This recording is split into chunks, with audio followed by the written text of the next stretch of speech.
Welcome to the third episode of our Gears of War series here on Tales of the Lesser Medium, a podcast that pokes fun at video game narratives. I'm your narrator and mentor, Caleb J. Ross, and I'm joined by my co-host. Listen, I think one of the best things, and this is an understated fact, but one of the best things about having dead parents and knowing that they're dead is that you can't let people trick you into shit, trick you into long trips or anything like that because they tell you that your family's alive.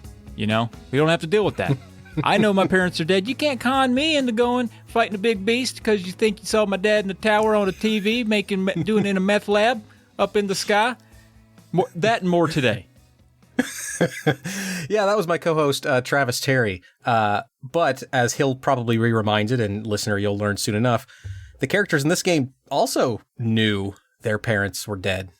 I mean, they knew until they didn't know. So I don't think you're safe, Travis. I don't know, man. As always, we'll be taking you through our favorite video game franchise narratives, interjecting with humorous skits and commentary along the way to make you laugh and to give us an undeserved sense of superiority as we lambast works of entertainment art that a lot of people poured their hearts and souls into, maybe even worked themselves dead. Travis, were your parents game developers by chance? Oh, that would have been so cool. Oh, because then they would have died with honor. And you found out that all of those games that you just destroy in your Nest Friend series were actually made by your parents. Yeah. Although I'm kind to every game because I think that when people die, they become video games, and so I have a soft spot for the dead. Okay, that's a heaven I can get on. Yeah, well, you might be too late. In the first Gears of War game, just as a recap, by the way, that's why I'm flexing into a completely different ambiance.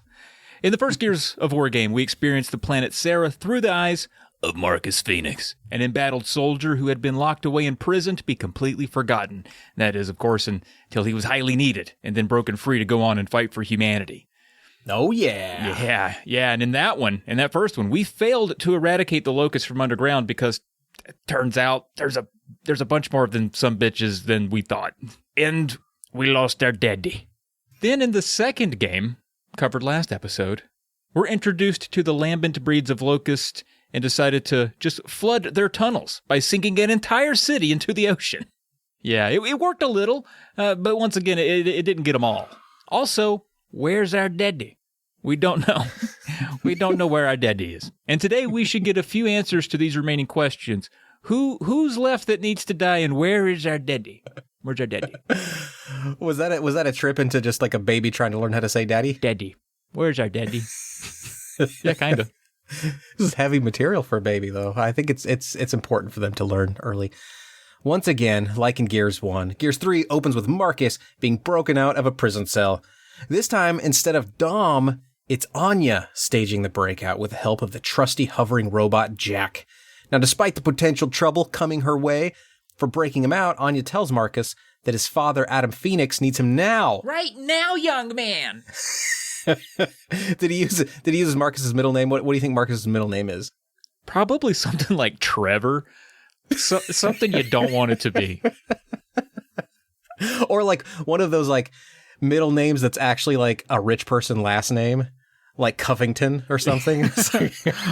Marcus Niles Fenix. Or Nigel. Marcus Nigel Fenix. Yeah. I hate that. Ugh. Marcus Rutherford Toothbottom Phoenix. It's Fenois in France, but we say Phoenix.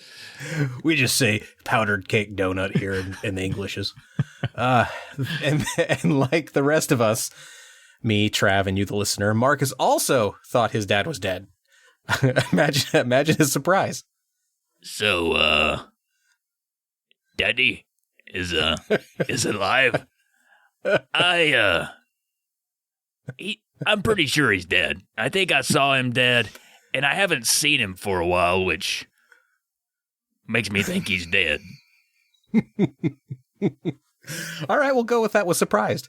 All right, so how pissed is Dom going to be? So as a reminder, this will be a reminder to the listeners when I bring this up. So how pissed is Dom going to be if Marcus's dad ends up alive? Because Dom has spent 2 games repeatedly almost finding his missing wife, only to find out she's super dead. She was super dead, though, dude. Like, you can't even... Listen, she was so dead. Like, my dad was like, oh, maybe my dad's dead. And then I was like, probably dead because he didn't come back. Your wife exploded in your arms. Okay? Right. She died. Okay. Okay. Very dead. Well, Anya swears Adam Fenix is out there and is alive, but then doesn't really answer any more of Marcus's questions and leads him down a prison hallway after handing him, all his gear. So he reaches the end of a long corridor with Anya before noticing the walls have started to decay and crumble. Then a door opens up behind her and a piercing white light shines through, completely blinding him.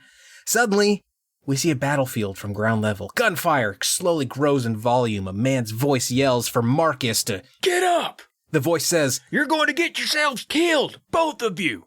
Yes, the conversation with Anya was just a dream. But, like, where is my dad, though? Like, it was a dream. People are talking about my daddy. I've been seeing my daddy. No, he's alive. Okay, he's alive. I said that already, okay? And also, you're peeing your pants right now, and also your teeth are falling out, and you just nocturnal emitted in your pants. Now, see, that makes sense. I do that often. That's what happened here. I had a wet dream about my dad. Oh, no. You started questioning that halfway through, yet you're still committed to ending it with Dad. Well, I'm excited about seeing Pop, and sometimes it makes me pop. And you'll get excited again after the refractory period. So, all good. Marcus isn't in prison. He's on the battlefield. And is he dying? The man speaking is Adam, Marcus's father. He looks awkward, standing in the middle of a war zone in his white lab coat, unfazed by the surrounding conflict. This must also be a dream. What is real? What is happening? Adam pleads with Marcus to find his research before vanishing in an instant, as dead loved ones in nightmares often do. And I think it's funny, he's like, his dad wants him to just find his research. And to me, that means all kinds of things. Like, what is that? What's it going to look like when I find it? Like, find his research. What did you print something out, or did you email as an attachment? Is it a GIF? Like, what is it? Is it on thumb drive? Like, who knows what that means? Go find my research. I got to have a little bit more than that. Is it in a notebook? Yeah, the ghost just follows it up with the ghosts. We keep everything in the cloud. That's where your research is. Oh, I'm only going to let that slide because we're still close to Halloween. Ghosts come out all the time. I guess we get a glimpse into Marcus's psyche. He narrates his thoughts over visions of fighting the locusts. He thinks mostly about his father and how he cared so deeply about his research. He thinks about how his father tried to save his research while Marcus tried to save his father. He thinks about how he risked his life to save his father and disobeyed orders that resulted in him being court-martialed and eventually receiving a life sentence in prison. Marcus languishes how the war went on while he was rotting in prison, and even in his recurring dreams turned nightmares, he couldn't save his father. What a failure. Strangely, though, he never thinks about what all this research stuff is about at all. My vote is that it's all about embarrassing sex stuff. Marcus's father isn't interested in saving his research. Quite the opposite, actually. He just wants to make sure nobody discovers the reams of charts plotting the pleasure correlation of 9-volt batteries and body holes. Man. I mean, that seems like a pretty logical correlation to me. Right. Yeah. I mean, it's typical science logic. All scientists have reams of research about such things. You gotta start somewhere. You figure he would have gone with D batteries. They're just more fitting. I don't know. Yeah. Next, we catch a glimpse of how his father supposedly died, and it is the most Tales of the Lesser Medium death ever to be written in a video game. So therefore, it does involve 9-volt batteries and body holes. No. If you didn't just picture a helicopter crashing out of the sky and into a building that resulted in a debris cloud that wiped Marcus's dad off the planet faster than Cole could scream, woo, then you're listening to the wrong podcast, because that's exactly the vision that haunts Marcus's restless nights inside his prison cell. That was years ago, though, back when Marcus really was in prison and before Dom broke him out.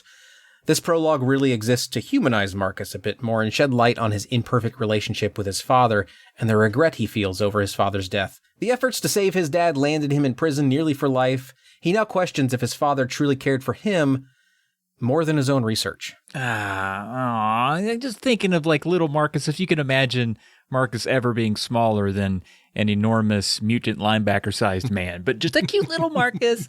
Maybe he's in his driveway going down the hill and he's asking his dad for help without training wheels. And I just picture his dad holding a beaker and a calculator just in the middle of the yard. Like most dads would be mowing, but Adam's a nerd, so he's just holding a beaker and a calculator out in the yard, not really paying attention. Marcus goes down the driveway and into busy traffic. Nearly dies. Yes, my formula that destroys brakes on children's bicycles works. It requires a beaker? What are you doing? You gotta show off for the cameras. He's recording this. He's very egotistical. Sure. It's been 2 years since the Gears sank the city of Jacinto. While lying in his barracks bed, Marcus is awoken by yet another horrible nightmare. There has been no gameplay yet, by the way. The barracks are on a ship that is floating on the flooded ocean waters of the planet Sarah.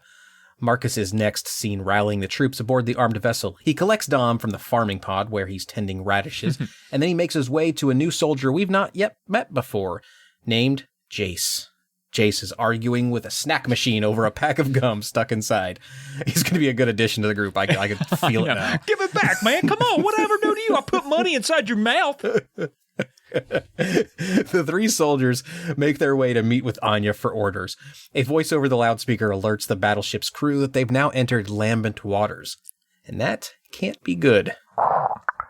Hello, passengers and crew of Gears Cruise Vessel 5196. This is your pilot speaking. Good weather out there today. Slightly overcast skies. Temperatures up to 77 degrees, low 58 earlier this morning. Currently, we have 15 miles of visibility, and we are moving at approximately 20 knots. If you look to the right, you'll see the tail of an enormous leviathan. That's about 13 and a half miles away. Nothing for us to worry about at this exact moment, but we are entering lambent waters. Lambent waters, so expect some slight turbulence. Enjoy your trip with us, and I'll pipe back on for an update once we are closer to Miami. Thank you. That's pretty good. That's pretty good. Anya tells Marcus, Jace, and Dom that Chairman Prescott has returned from the dead. We find that Prescott, who acted as the pseudo-president in our previous 2 games, quote, ran out 18 months ago and was feared dead, but not known dead critically, okay? Yeah, okay. We're establishing this. There's a binary here that we haven't yet arrived at with this game, but we're getting there. Feared dead. Apparently, he has resurfaced. See? Haha, I knew that sentence was coming. And he's on his way back to the ship in a helicopter. Now, this is quite puzzling since we assumed the Gears have been on a ship for 2 years. How can someone just run off of it? I don't know. Marcus even says, I wonder where he found the helicopter. He sure as hell didn't leave with one. Prescott arrives and makes it known quickly that he's not interested in talking to any of the soldiers. He wants to talk to Colonel Hoffman. Anya informs Prescott that Hoffman has been gone as long as he has. He took a group of civilians off ship to another location and hasn't returned. A new captain, Michelson, now presides over what is left of the Gears forces. Prescott says he has a mission for whoever is in charge, but before walking away from the group, he hands Marcus Fenix a data disk and says, Sergeant Fenix, you'll want to see this before walking away. Oh, man. I hope it's that episode of Friday Night Lights I didn't get to see because the world ended. Well, I love that show. A lot of cute, well, that's weird. I guess they're teenagers. I guess I shouldn't say that, huh? I'm just now kind of realizing. But the actors are adults, right? Is it okay to be attracted to the teenagers if they're upper teens because they're actually adults portraying oh, boy, am I confused. What is on the disc? Batteries and holes. Oh, just pictures? Well, that's not too bad.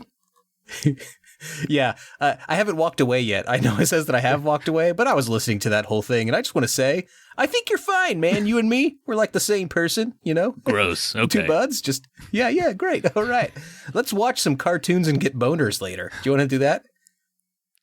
Yep. Fenix and the Gears go check out the disc and see that it is a video of Adam Fenix, Marcus's scientist father, pleading with him for help. He says he's being held prisoner by the locusts and has developed a solution for the Lambent problem.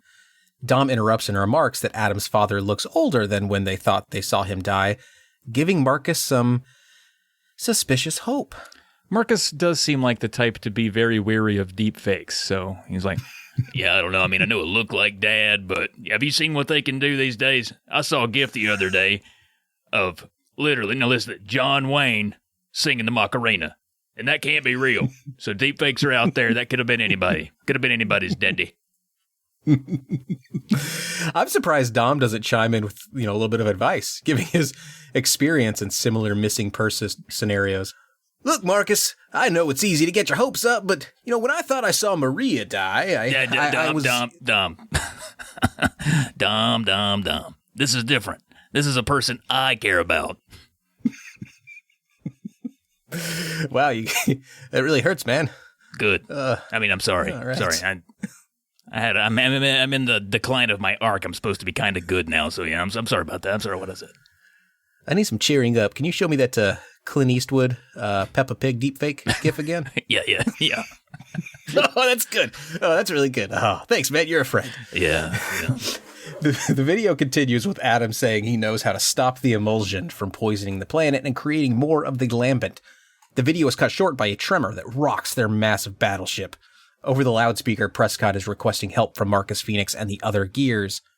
Apparently, Michelson is badly wounded, and he and Prescott are trapped in the captain's quarters. The ship is under attack by lambent locusts. They'll have to think about how to find Marcus's dad later. It's kind of interesting that Prescott went to visit Michelson in his bedroom. He's there on official business. Where's Hoffman? No, he's not here. Good. Now, where's Michelson's bedroom? The cover is on. They'll never know I was here to see Michelson and make sweet love to him. I'm starting to turn into Marcus. Make sweet love to him on the duvet. But no, I think this is fishy. No, this is a pretty standard pseudo-president silk robe. I don't know. This is the uniform they give you. Day one, you swear in on a Bible, hand you a silk robe, and, just creep your way through 4 years. That's how it works. The Gears fight through the infestation aboard the ship, but by the time they reach the captain's quarters, they're too late.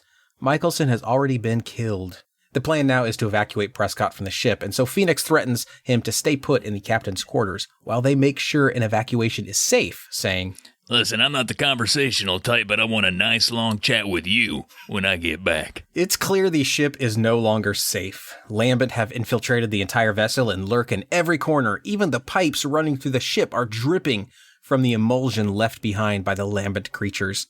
As the Gears move through the ship to the bays holding the helicopters that promise their exodus, a giant tentacle reaches over the top of the ship, down into the hangar, and crushes the helicopter. We've just had our first helicopter crash without it ever taking flight in Tales of the Lesser Medium lore. Wow. Oh man, this is great. This feels good. Just as it happens, Fenix screams, It's a goddamn Leviathan! Give it everything you've got! Oh, yes, sir. Oh, here's a watch from my grandfather gave me. Here, take this. Son, listen, I know there's a big tentacled monster murdering us right now, but I feel like this is a good teaching moment. So, everything. That what you did there when you threw your wristwatch there at that skyscraper-sized Leviathan. Yep. You're welcome, sir. And that was a sentimental piece, right? Sentimental piece there from... Very. He gave it to you while he was dying, I bet, right? Yes, actually, yes. My grandfather and father gave it to me when they were dying. They coincidentally died at the exact same time in the same deathbed.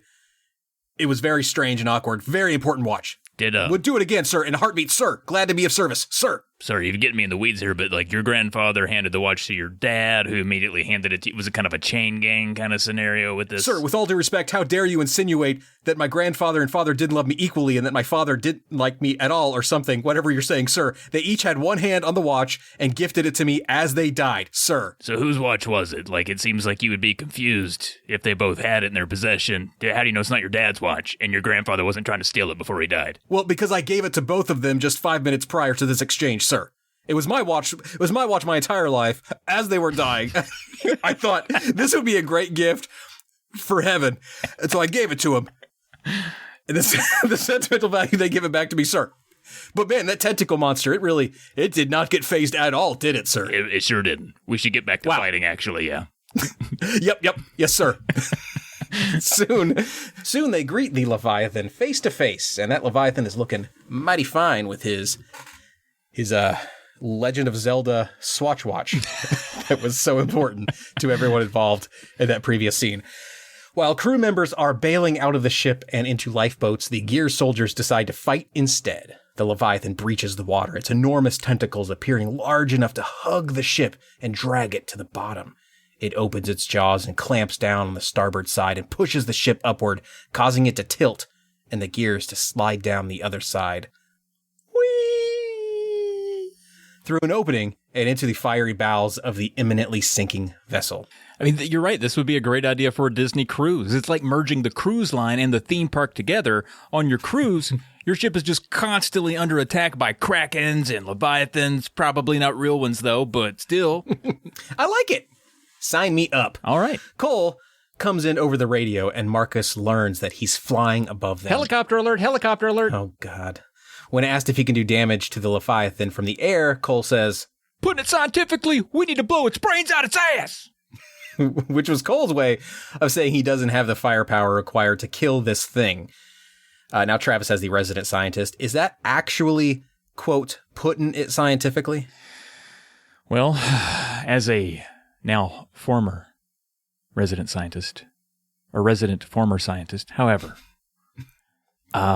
yes. The Leviathan continues to mangle the ship with the impacts of its tentacles, and more lambent find their way on board, leaving the gears to fight through waves of enemies while sustaining numerous tremors and dodging the fiery chaos the Leviathan is causing inside the ship. Back on deck, Fenix locates a pair of silverback mechs in a bay. These mechs pack intense firepower and are fitted with more armor than any regular Gears soldier. This is clearly a better way to fight against something as monstrous as the Leviathan. Duh. The Leviathan continuously strikes the boat with its enormous biting jaws and whirling tentacles. But Fenix aims his mech's shots toward its glowing eyes and does some damage before finally knocking a crate of explosives into the beast's mouth from a container deck high above. That's thinking. Realizing the Leviathan and the ship are about to explode into a million pieces, the Gears leap off the ship and into the crashing waves below. I'm just, I get it. You're between a rock and a hard place, but I'm not sure jumping into Leviathan-infested waters is any safer. Let's see how it plays out. But if I see one Leviathan, I think, wouldn't there be two? I don't know.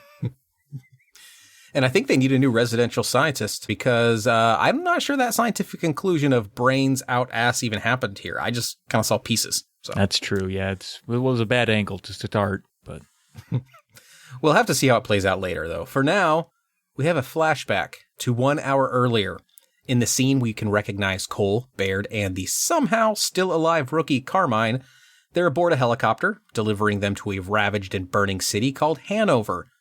Those three Gears are also accompanied by a fourth Gear, and a new soldier to us named Samantha, or Sam for short. They land inside Hanover and start looking for outposts with any survivors, and more importantly, food. They come to an outpost relatively quickly, but the people there are clearly not in support of the COG, much less willing to offer or even trade for food. Instead, the outpost leader tells them there's an abandoned shopping center down the road. They might find something there, but they'll have to fight locusts for it. The soldiers march in that direction. Of course, this journey amounts to more than just a regular trip to the shopping center. On their way, they're met with giant, ropey, vine-like tentacles jumping up through the ground, accompanied by hordes of lambent, who the Gears now less than affectionately refer to as glowies. Aww. The shopping center doesn't have much to offer, so they move on to a friendly camp nearby. Everyone in this village seems to recognize Cole from his glory days of playing thrash ball. This earns the Gears some favor in this camp, and they're led to the back for food, supplies, and ammo. And this logic, to my mind, is a sign of mental degradation amid so much war. Oh, you can play a sport? Here, take our food from us. Wouldn't it be more like, hey, you're saving us, you're saving the world? Wouldn't you want that guy to have food? But they didn't respect him for saving the world. They respected him because he played a sport. I mean, if they didn't know that, they would have been like, get out of our camp. Sometimes it helps to play sports then, doesn't it? Sometimes it helps, man. It helps in high school. It helps in adult world. It helped me. Thanks to playing sports, I have dead parents.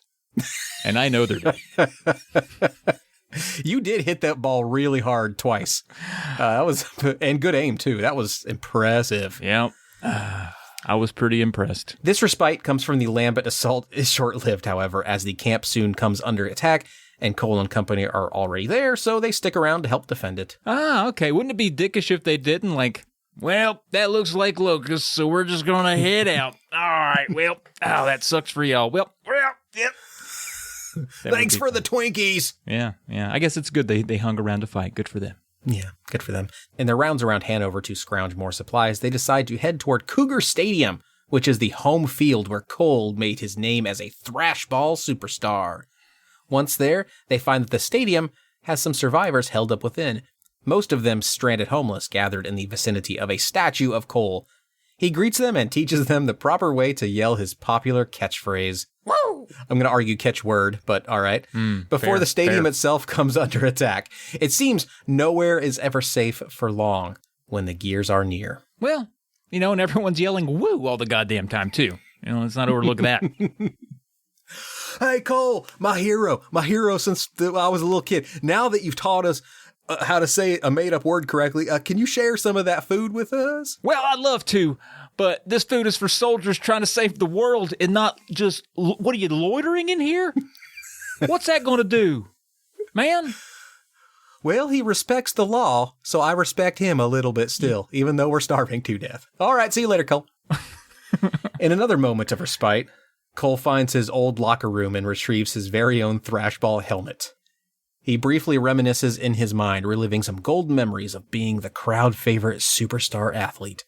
He then puts on his helmet and exits the locker room and marches out to the playing field where several locusts loom hungrily for fresh meat. Cole takes an explosive device he got from somewhere, I don't know, into his arms like a football, puts on the moves with jukes and jives, and places the explosives in the middle of the field before athletically exiting the field of play just before a heavy explosion that clears the field of locusts. Now, all of this may be strange to you, listener, but this is exactly how thrashball is actually played. Except when there were no locusts, players would blow up piñatas painted to look like homeless people and actual homeless people stuffed with candy. It was a mix of both and very gruesome. Homeless people sound delicious.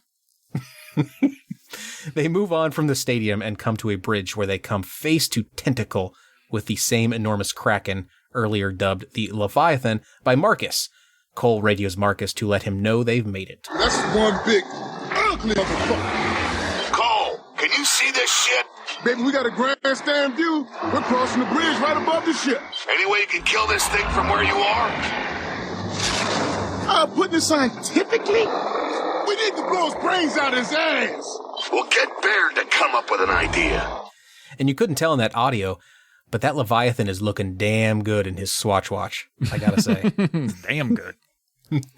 So now we're back to the moment from earlier, and we've gotten to see how both squads came to this meeting with the Leviathan. Baird's idea for defending it is to round up the exploding tickers skittering around and somehow corral them in a way they can then be delivered as bombs to the Leviathan. It's a risky idea. And just to drive it home here, the Leviathan is huge. Real big. It's big. Real big. Super big. Cole suggests, of course, a fallback pocket turnaround fake stiff arm outside line maneuver. Thrashball stuff. Caleb, I thought you didn't know anything about sports, and there you go. That was perfect. What are you, Al Michaels? I used to run that play at least 3 or 4 turnaround shifts every inning. Sounds right. I stopped, actually. The defensive offense caught on, and it kind of really made my field goals a little less subpar. You know what? I'm going to move on. I can tell that you can't quite follow what I'm saying here, Travis, so I'm going to move on. Okay. The Gears have come across some massive enemies in our time together, but this Leviathan takes the cake and the watches, apparently. Thankfully, it mostly stays in one spot and just wrecks everything in reach of its tentacles. After Cole, Baird, Sam, and Carmine round up the tickers into a shipping container and launch them over the edge of a bridge that the Leviathan was wreaking havoc under, also known as a fallback pocket turnaround fake stiff arm outside line. Caleb, we got it. We got it. Okay, so the tickers explode on the Leviathan, causing it to writhe in pain. Got its ass. Yeah, the bad news is that the writhing of the tentacles resulted in one slapping the bridge and causing the Gears to slide off and down into the abyss toward the now angered Hellbeast. They didn't think that one through. I don't know if I attack anything with tentacles while I'm standing on a bridge. Like, this is the thinnest piece of ground near us. Let's stand upon it and attack the mean thing. Yeah. And this bridge just happens to be above the area where the tentacled beast is most comfortable, the water. Yeah, we're going into his house, Yeah. This is... It's not good, man. It's not good. All is well, though, somehow. They wash up on a coastline in the next scene alive, but without their weapons. Oh, they're going to need some weapons. And they'll need them quick, because it appears they have washed up on a beach full of Locust soldiers. And it's a good thing the Locusts are always leaving their weapons all over the place. It's like a Florida cookout around here. They eventually find Marcus, Dom, Anya, and Jace, and not long after that, they come across Prescott, who is not looking so great. He's stretched out on a gurney and being treated for a serious wound on his chest. This is the conversation Marcus has with Prescott. Can you hear me? I hear you, Sergeant. Where's that chat you promised me? Where's my goddamn father? The disc. Azora. And I'm supposed to know what that is? No. It's a research facility. He's been working there. Queen Mira captured it days ago. God damn you, where's Azura? Marcus, come on. Chairman Prescott then hands Marcus a device, mutters the word encryption, then dies shortly thereafter, leaving Marcus confused. Kinda Epsteined it there. Marcus reckons they need to go back and listen to the message from his father from earlier, but then Baird pipes up and mentions Hoffman. Hoffman apparently held on to a disc that he stole from Prescott, and Baird, being the team's IT guy, had tried to crack the encryption before, but couldn't. Terrible IT guy. Baird believes the encryption key Prescott handed over unlocks the disc, and on the disc are maps of Azura, where they believe Adam is. Anya chimes in to say that Hoffman is at Anvil Gate, which is a hell of a journey from here. And the disc, I mean, we can take some wagers here, maybe full of some politician tax documents, maybe some sex worker receipts, maybe boobies? Maybe boobies? I mean, all typical politician stuff. I'd be more surprised if it was full of all of that crazy nonsense that Baird believes is on it. Because Baird's making some stretches there. He's really reaching. This one disc, and out of, I'm guessing there's still several dozen discs available in this world, he thinks this one has all the stuff they need on it. Yeah, he's into it. They mentioned Azura a few times there. Azura is an island on Serra that houses a secret cog base, and that is supposedly where Marcus's father Adam has been. That's where all the dogs go, I guess. Hey, and maybe Maria? Oh, Dom, Maybe. stop. Dom, honey, honey. So when somebody says that to him, honey, no. Prescott says that Queen Mira took the island over a few days ago, so for all we know, Adam might, really be dead now. But in order to decrypt the disc that has the maps of the island, they have to go all the way to the Anvil Gate Fortress and find Hoffman, who has the disc. Got it. Okay, disc has maps of Azura. Azura is where Adam is. Hoffman now has the disc, and he's at Anvil Gate. So we got to go to Anvil Gate and then to Azura. So pack your switch, because it's a long trip. And a very tiny island, oddly enough. You don't really need a map, but it's kind of part of, the exploring process. So they're going to get it anyway. Marcus and company review the video of Adam Fenix from earlier, trying to glean any clues they can from the recording now that they have a little more context. Marcus clues in on one line where his father says he has been held prisoner at Azura since Prescott abducted me. For some reason, he didn't notice it before, but now takes some violence out on the monitor and screams Prescott's name in vain. Prescott! Now they must go see Hoffman at Anvil Gate, and Sam tells them the quickest way is through the Deadlands. Okay, Sam. Great. What's the second quickest way? What about one of those, weirdly fleshy, giant floating flea barges from Gears 2? That works. All right. So they track one of those down. Oh. They being Marcus, Dom, Baird, and Cole. They follow it until it lands, which is not easy to do as the Gears are constantly being stalked by an underground corpser, the burrowing spider monsters. In following the barge's shadow and fighting their way through waves of enemies, they come to an overlook where they can see the Locusts rebuilding their civilization after the flood from the last game. The realization comes to them that maybe this rather violent race of underground creatures just can't be stopped. Their sense of humor isn't deterred, however. We better find a ride soon, because I'm not jogging all the way to Anvil Gate. Hey, a nice run would do you good, Barrett. Keep them pecs from sagging. I mean, I have saggy pecs and I run a lot. So, and I got to know, like, at what point do saggy pecs just become titties? Like, at the point that you have to ask that question. Like, are the pecs only when they're hard, or like, do we all just have pec? Like, it's like abs, like they're in there. Well, yeah, women like female bodies have pecs. Like they have that muscle. It exists. Oh, okay. Yeah. It's not just boobaloobies in there. What about cats? Do they have pecs? Birds have pecs. Wow. Oh. Okay, Nice. okay. They notice the flea barges are all going toward a tower in the distance, but to get there won't be as simple as walking to it. Their journey takes them through tunnels, mines, a factory where exploding tickers are assembled, and even into the lair of a mother corpser who is clearly upset that the Gears have murdered many of her young. After escaping her, which is quite a feat, because she was quite angry, they take a lift to the loading tower where barges are circling. It's not a free ride just yet, though, as Queen Mira emerges from nowhere, and she's now riding a big flying insect. She really knows how to make an entrance. I can't imagine she's really that mad about her children being murdered, considering like how many she had. I mean, did she even know their names, right? Like if there was an investigation going on and there was a police officer trying to question her about stuff, would she come out of this looking anyway but really, really guilty? Like, so, Miss Mira, Officer Johnson here. So you say your kids were murdered. All right, let's get some basic details here. Let's start with their names. Oh, questioning me about my children. Of course. Now, ma'am, it's standard protocol. Standard protocol. Well, I do happen to know every single one of their names in alphabetical order. And chronological, like too, too much if you of an would ask. ask me that. All right.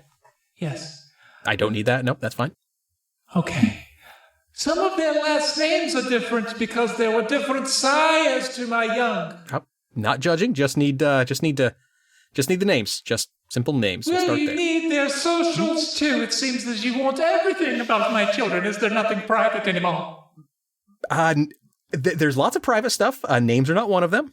How about this? Let's start simple. Okay. Think back to the last child you saw that belonged to you, one of your own children that you saw, and what did you call that child?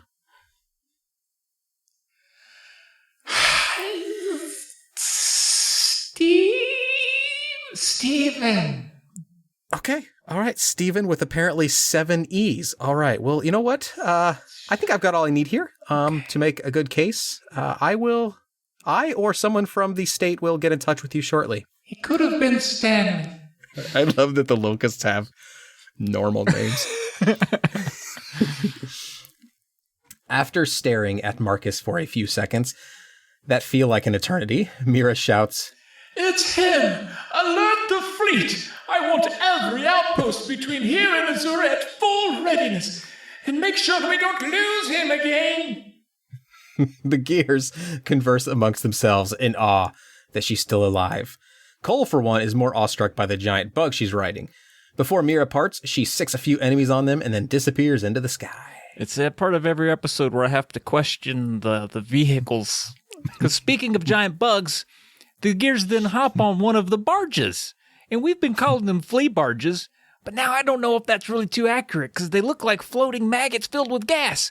And they have a big basket attached to their stomachs for transporting armies. So, like, do you like big old floating maggot filled with gas or flea barge better? Because I could go either way. Now on the flea barge, which I guess we're going to flea barge here, All right. the Gears experience some brief peace as they float into the fog-filled yonder en route to Anvil Gate. They fly a good distance and reckon they're about halfway when they see 2 other enemy barges in the distance firing down on some ground forces. Wondering who has taken a pounding, they fly in close to hear a familiar voice over the radio. Someone's taking a pounding out there. Hold them off as best I can. Anyone picking this up? This is truck 54. I need some help fast, or else I'm gonna be kissing my ass goodbye.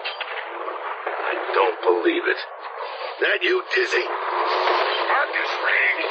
Well, I'll be there. Where are you, son? We're on our way, Dizzy. See the extra barge coming in? That's us.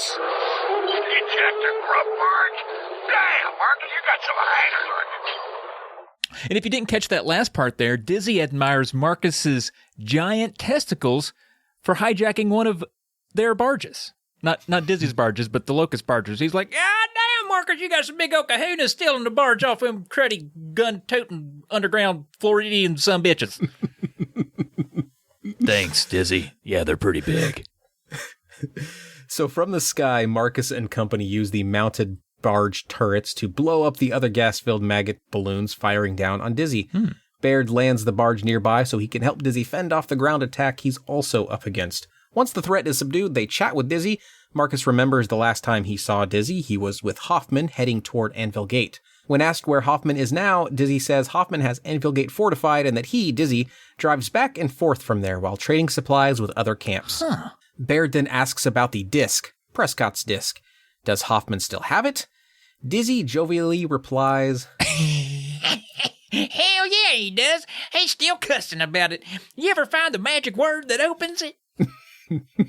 Oh, sweet Dizzy. Dizzy provides them with all the ammo and supplies they need before they all load back up on the barge for Anvil Gate. Oh, okay. Soon after, they come under heavy fire from the sky, and Queen Mira once again emerges on what one of the gears refers to as her turbo beetle. She's too fast to target. The beetle itself is capable of immense power. It opens its mouth and shoots out a beam of heat that does quite a bit of damage. The gears find themselves in a tough spot. The flaming gas maggot flea barge, scalded from the beetle's fire attack, drifts down toward the ground. Once they land and roll out from the wreckage, a familiar voice is there to greet them. Hello, Marcus Fenix.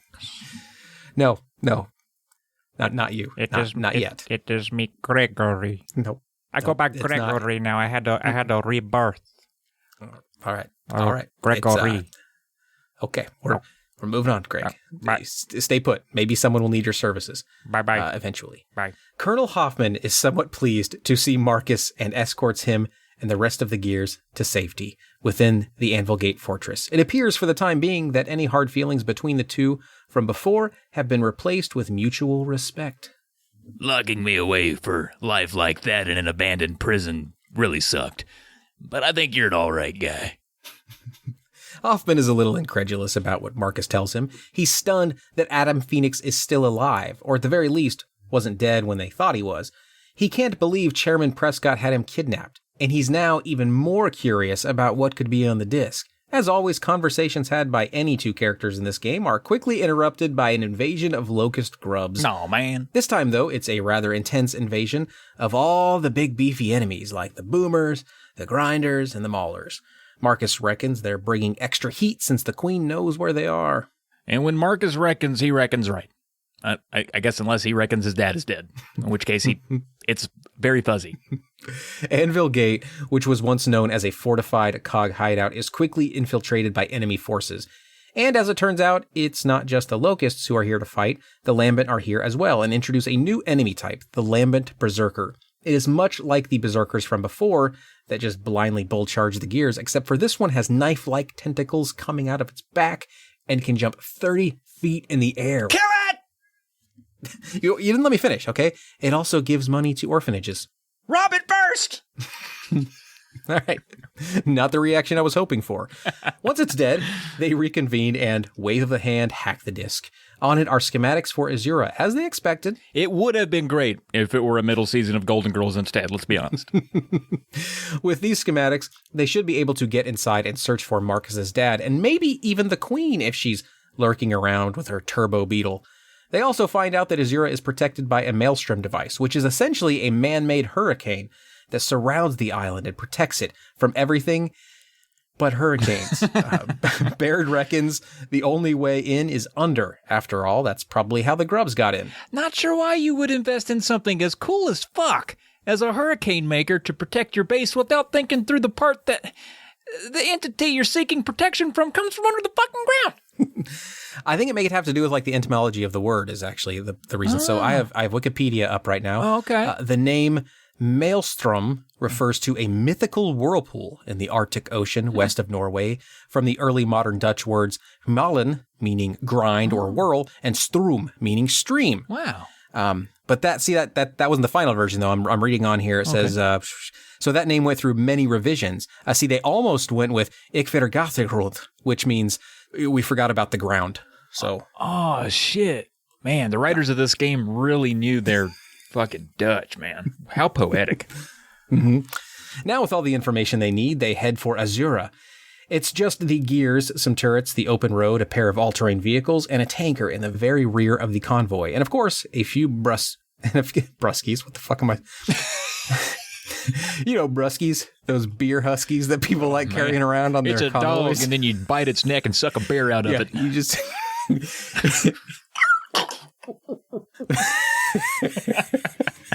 Sorry. Man, it'll get you so drunk. Oh, man. You got to feed them a lot of beer first to get drunk, but it's worth it. They'll need to protect the tanker, which will refill the boat they plan to take to the island of Azura. Their MO here is not really to engage any enemies, but just jet past them and remain as alive as possible. But there is no shortage of enemies trying to make that difficult task. Miraculously, the armored tanker survives and they make it to a fuel depot that Dizzy swears was just bumping a few weeks ago, but now appears ravaged and deserted, which maybe in Dizzy speak is bumping. He seems like the kind of guy who likes a very particular kind of party.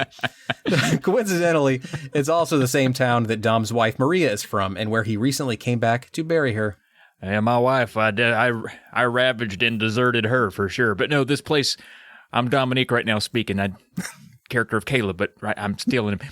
This place looks familiar. It's like I buried a wife here recently or something. You guys have that? Well, you know, it's like the Dutch people say, your wife is dead. Except they'd probably say it like in Dutch or something. Okay, thanks. Turns out the town is rigged to explode. Rigged explosives are found stashed everywhere. The gears need fuel for the tanker, but the pump is shut off, so they'll need to follow the pipeline and find a valve. They'll quickly discover the pipeline through the town is also rigged with explosives. The gears deactivate the ones they find. The ones they find aren't the ones anyone should be worried about. Who's ever finding rigged explosives and I get turning them off and are ever satisfied with the number they find? Like, if you weren't the ones that put them out there, it's like, did we get them all? I mean, I don't know if we should. I think we should just leave, man. I don't think we're ever going to feel good about this. Oh, man, it's true. They're still looking for mines in, like, Vietnam and stuff. Right? I mean, it's... No one's sure. No one is sure. You can never be sure. It's the whole Schrodinger's cat thing. Like... There's right. no way to know for sure that there's not, like right where you're sitting right now, there's no way to know for sure that there's not a mine underneath your house that I placed there last week. Oh. No way to know. Oh, All right, moving on. Then they run into a crazy old man clutching a flamethrower and screaming conspiracies. Scott? My neighbor? Scott, is that you? He says he's the one that rigged the pipeline to blow in order to stop this thing from spreading. When pressed on it, he just says it's some kind of fever, and people went crazy. Then he slams the door and disappears. Sounds like something, a virus maybe, has wiped out the town, and the old man was going to take it all a step further. In searching the town and tracing where the pipeline goes, they find the crazy old man again. However, this time he's slumped against a wall in the sewer, dead. Oh. Judging by the amount of blood on his face, Marcus reckons he didn't die of a fever. All right, good job, Marcus. Minutes later, they hear a whimpering sound like a woman crying. They see a figure slumped down and Marcus approaches. Ma'am? The woman stands up and turns around in a scene reminiscent of the first Resident Evil game. She turns out to be a Lambent ghoul with glowing yellow eyes and a charred, fleshless face. It appears the Lambent condition can now spread to humans. Well, that's not good. Waves of Lambent town folk react to the gunshots Marcus fires at this undead woman's head. They spew out of the sewers and altogether the gears fire on them, taking out dozens. Once back above ground, they use turrets to fire on them, but dozens more run toward the sound, all sprinting to their swift demise. A normal-looking, non-Lambent-ridden man appears. He's wearing a baseball cap and normal people clothes, a refreshing pinch of reality in contrast to the hulking gear soldiers, decrepit townsfolk, and hideous locusts. He leads them to his friend, who is sick and convulsing on a bed. Cole asks, "Is this how it starts?" And the man confirms with the affirmative. Just a second before, a Lambent ghoul leaps through a nearby window, lands on the man wearing the baseball cap they just met, and claws his chest out. Free baseball cap! The gears fire on the ghoul, killing it. The man they just met now lay there dead. Dozens more ghouls pour into the room. They shoot to survive and shoot the man convulsing on the bed for good measure before fleeing in search of the fuel pump. So the man won't become a ghoul. I think he'd have been pretty psyched about that. It's too bad. Once the action dies down, Dom takes a detour and finds his wife Maria's grave and kneels beside it. He voices that he's sorry he couldn't bring her home and hopes she's in a better place along with his children. Dom places a necklace on her monument and then heads back to find Marcus, who is now struggling mightily with the fuel pump. Why do you need my fucking zip code? Why? Wait, do you want my zip code or the zip code I'm in? Because I don't know. I've been traveling. I don't just keep a phone book in my back pocket. What zip code do you want? Do we even still have post offices? And then he pushes the help button. In typical fashion, he gets a, could you... Oh, fuck you. Did you try... He just shoots the intercom. Which is somehow fixed the intercom in a condition better than it was in. Stop shooting the intercom, sir. What the hell? That worked, all right. With some elbow grease, he gets it going just in time for the church across the street to start spilling with lambent ghouls. The ghouls move frantically and spastically, making it difficult to track them in their sights. The gears survive the wave and head back to Dizzy, who has, of course, been keeping the tanker company, by which we mean plugging its tire, guzzling its gas, reintroducing some lead into its fluids, you know what I mean? Something with the exhaust pipe he was probably doing. I don't know. Travis, you want to take a turn here? Oh, yeah. He had a lubricated socket needed there, looking for a fleshy, a valve cover, but it's a nipple. And then also like a starter motor with bush. It really sounds like to me that one of the two of us was way more excited about imagining these things than the other one was. And I wish it was you, but it was me. Okay. Because I was like, man, I was pretty excited, but no, I'd love to win this award, but okay. Here, things take a grim turn. Once at the rendezvous point, which is expectedly under attack as well, more of the giant vine-like tentacles sprout up from the ground. Locusts encircle them in great numbers, and there's a cluster of enemies around the tanker. Of all of the firefights encountered, the gears have never been this surrounded or outnumbered. Oh boy. Now, cut to Dom, who is eyeing one of the all-terrain vehicles they arrived in. Is he planning to flee? While the other gears are fighting for their lives, Dom hops into one of the vehicles and takes off. Marcus sees this and yells for him, but Dom is undeterred. He speeds out of sight. Marcus probably thinks he bailed. Pussy. Moments later, he races back toward the town in the vehicle and radios the rest of the gears, telling them to run. Moments later, Dom kamikaze vehicle collides with the tanker, which we'll remind you is parked near the now working pipeline. And an enormous explosion commences. In slow motion, the rest of the gears are seen fleeing over barricades to protect themselves from the fire and shrapnel, making this game not just a cover shooter, but a cover exploder. Huh? Yeah. Meanwhile, the locusts are trapped in an erupting volcano of fuel and fire, giving all of us that which we desire. Ooh, yeah. Dibba jabba za. Woo woo, yeah. I think those were the words, yeah. Dom, Marcus's best friend and most reliable squad mate, has just sacrificed himself for the team. In the same town, his wife and children are buried. Poetic endings aside, here we see Marcus become uncontrollably upset, having to be held back from running into the fire for Dom. Realizing there's nothing he can do, he stares on and weeps.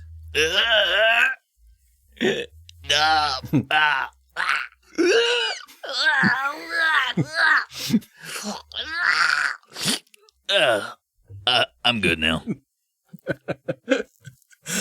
For the listener there, that was Marcus's entire Dom funeral speech. It was just wet sobbing. No, I'm not done yet. And I don't... This is the funeral speech? Oh, I'm sorry. I thought I was alone. I realize now this is Dom's funeral speech. I'm very sorry. Dom was a really good squad mate, and his wife Maria was so hot, and she's of course dead too, which sucks because I thought for sure he'd die first, being a soldier and all, and I'd get I like Maria. I thought maybe I could scoot in on that, but now they're both dead, and it sucks. It's I don't know what I'm gonna do, so yeah, I thought this was a Gears funeral. Blow something up. Oh, yeah, and by the way, we're about to blow his body up. If you guys want to maybe go get drinks now and come back, we're about to explode this motherfucker. As the thrash ball athlete Cole would say, woo! Yeah. I'm a fan. Oh, that's great. That's why I'm here. I don't know any of the people at this funeral. That's great. I'll sign your titties later, or Cole can, or whoever. Doesn't matter. Are you the only one here? It's dark. Got the lights in my eyes. Just one guy came? That can't be right. Did we hand everyone out the else right? is just respectful. Baird, you put it in the paper, right? You said we were doing Dom's thing. Okay. Well, fuck. You know, I think what better way to end an episode of Tales of the Lesser Medium than a eulogy? That is fitting somehow. That's a good point. And people are probably like, wait a minute, there's way more of this game. I played the thing. You just got out of the first cutscene. That's true. But we're going to have to end it here because it's a long episode. We have 18 long pages of Caleb painstakingly reading 18 more pages. So we're going to take a break here. We're going to come back. So that's the end of Gears 3 Part 1. But so far, we've already got a dead main character, which is pretty on pace for a Gears game. They like to kill one at least. And we've met a Leviathan, which was big. And we had a couple helicopter crashes, I think, right? We had helicopter crashes. We might be on the trail to Marcus's dead. So we might be all right. I'm excited. I'm excited for all of that. That might be happening in the future. Yep. We'll see what happens. So until next time, that's going to be it for this one. So be sure to subscribe. We will be releasing this season's episodes 1 week apart. You already know that because this is the third one. You've already saw the first two. You're like, oh, I guess that's what they're doing now. If you started here and didn't know that, well, you did it wrong. You got it. They're in order. So next week, you'll find Gears of War 3, Part 2 in your feed. So that'll be fun. Look forward to that. And if you would be so kind, why don't you rate and review us? All right, we need more reviews to read as our favorite characters and probably your least favorite characters. There's not a lot of synergy between us and the audience, is what I imagine. They hate every word of this, and we love it. But if you could review us, that would be great. On Apple Podcasts would be the platform of choice to review us, but really any of them, that would be great. We'd appreciate it and love it. And then reach out to us on Twitter if you do leave us a review so that we are made aware of it and can read it here on these episodes. You can reach out to Tales Lesser, Caleb J. Ross, or Trav Plays Games. Either one of those 3 Twitter accounts will get your review to us. Yes, it will. It will do that. And please, yes, leave those reviews so that I can continue to do Marcus and Dizzy, and Caleb can do adolescent Dom, and we can continue these characters and give them life. Give them life forever. You can also send us an angry email if you're like, no, seriously, though, I don't like it. You can send us an email instead. Don't have to go through that review process because, God, we don't need that on our record. Just send us the email directly. We'll see if we can answer any of your questions and calm you down. But that's going to be at polykopodcast@gmail.com. You can visit polymedianetwork.com for more stuff. We got more podcasts over there. If you seem like you like podcasts, so maybe go check one of those out too. And just a shout out again, intro outro theme by Brad Sucks. Now, for the previous 2 episodes, I said he just released a new album, but we've been recording these episodes for 6 months now. It's an old album now, but it's pretty good. So go check it out. And as always, thank you so much for listening this far into the episode. It means a lot to us. And the tale has been told.